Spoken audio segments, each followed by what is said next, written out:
Hello, good evenings friends. Welcome to my channel Astro Kannadiga. Yes, this is a video that I am going to do about a comparative study of two scientists who are deserve to be great respect. They are Thomas Alva Edison and Nikolas Tesla. So both of them are the scientist of superior rank, but ultimately both of them are ended with one of them ended with a very good wealth and another one ended with the only what we call is not having anything to live. So that much. Let me see what are the planetary conditions and how they are made one person as a great scientist, great wealthy person, and another one made him how he is less fortunate in accumulating wealth. So without wasting time, let's begin, friends. Firstly, you see this one is a Nikolas Tesla, who is not of course very good at its innovation and everything, but he is ended up as a poor person. When he was dying, he was not having single penny in his hand. So that is the nature. See here, the Jupiter and Rahu having in a first house, because Guru Chandala Yoga, this one is one of the greatest yoga, but it can give everything.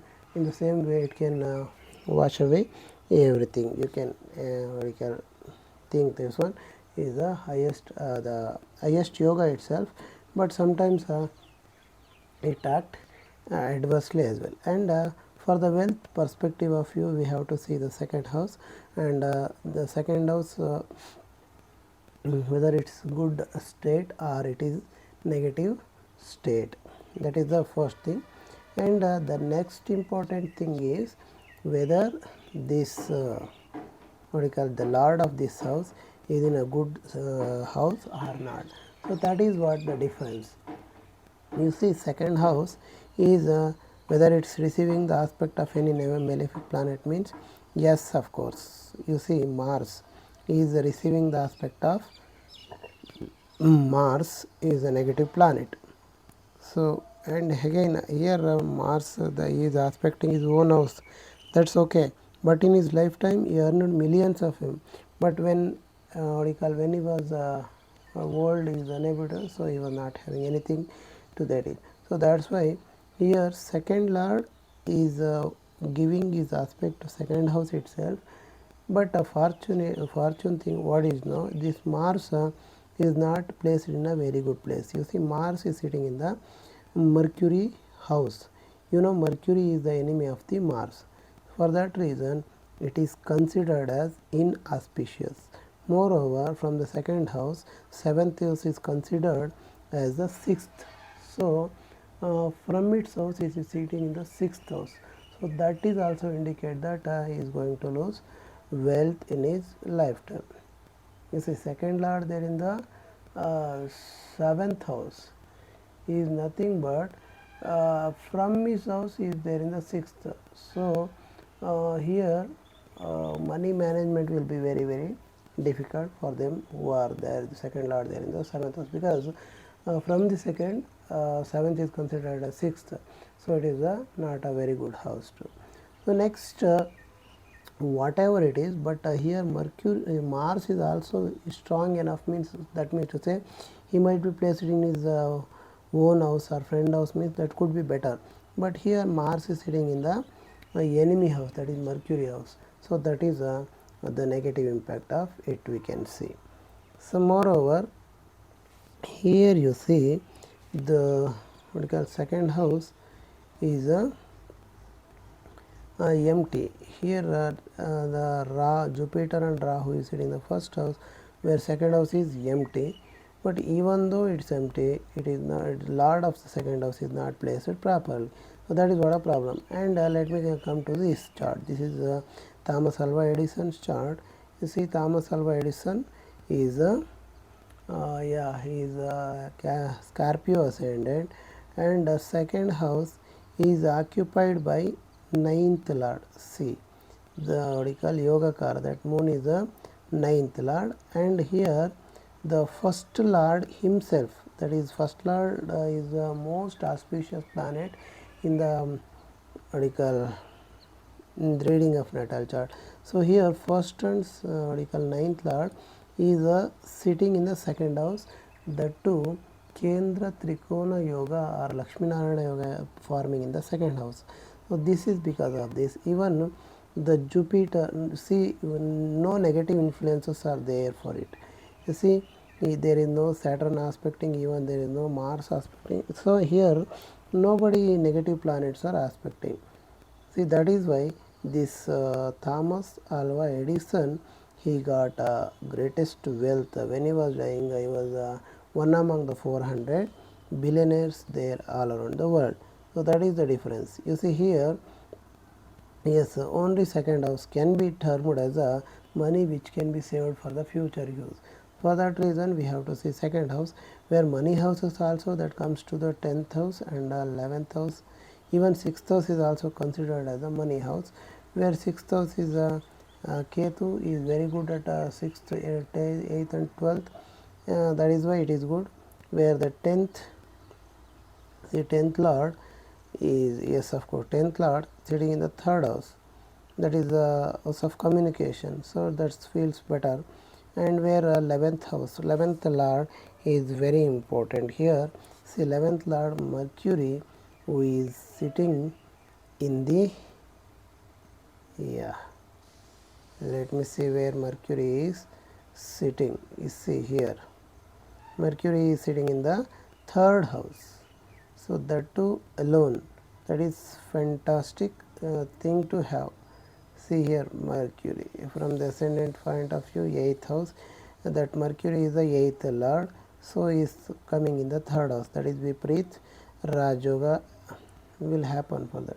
See, there's here the 9th, yes, we are talking about 11th lord Mercury is sitting in the third house.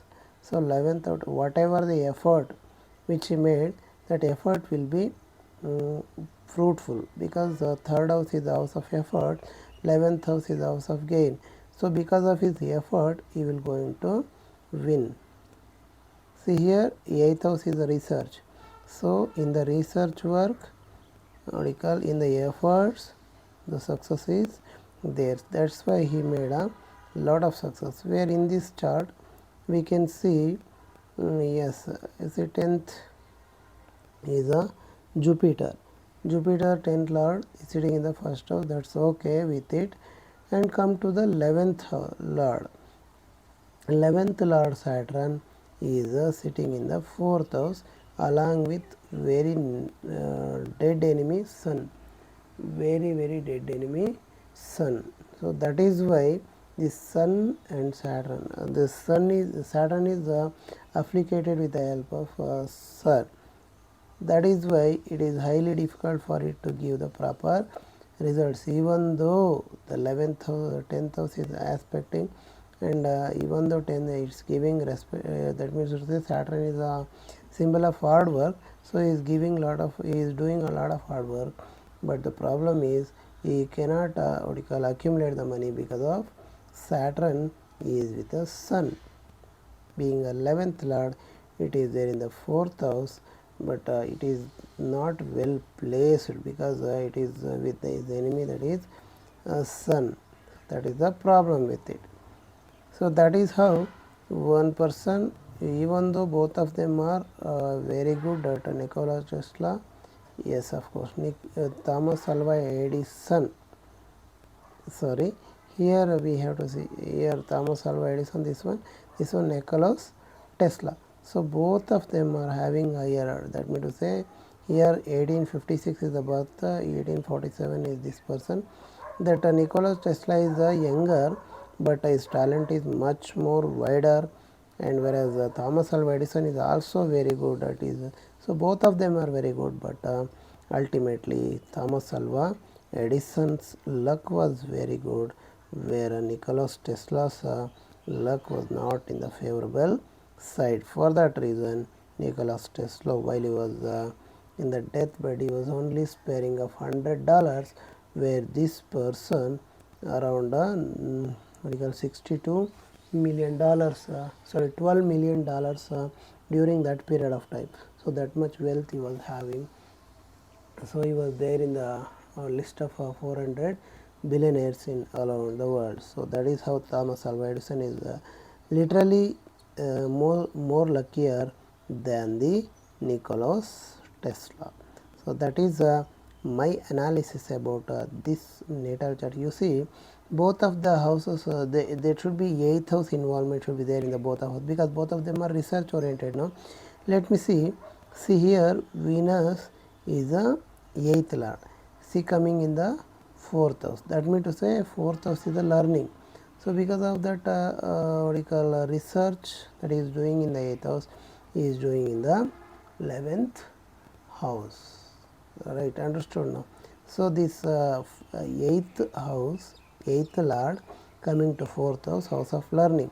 That's why only he was having great curiosity to learn the different things. Where in this, let me see, eighth lord is Mercury coming to third house. See, you can understand, eighth lord is associated with Lagna as well, because you see here the Nikolas Tesla also eighth lord is associating with the fourth house, well placed. Here also eighth lord is also here well placed in the third house. That means to say he can able to do communication well in his research work, where this person is we call not communicating well with it.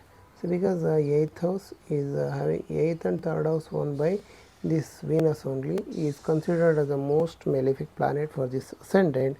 So it, even though it given lot of we call curiosity to learn, but in the same time is comfort is getting destroyed, because he is the most negative planet and coming in the fourth house, so it destroy the happiness of the this person, that is Nikolas Tesla. That is all about this video. I hope you like it.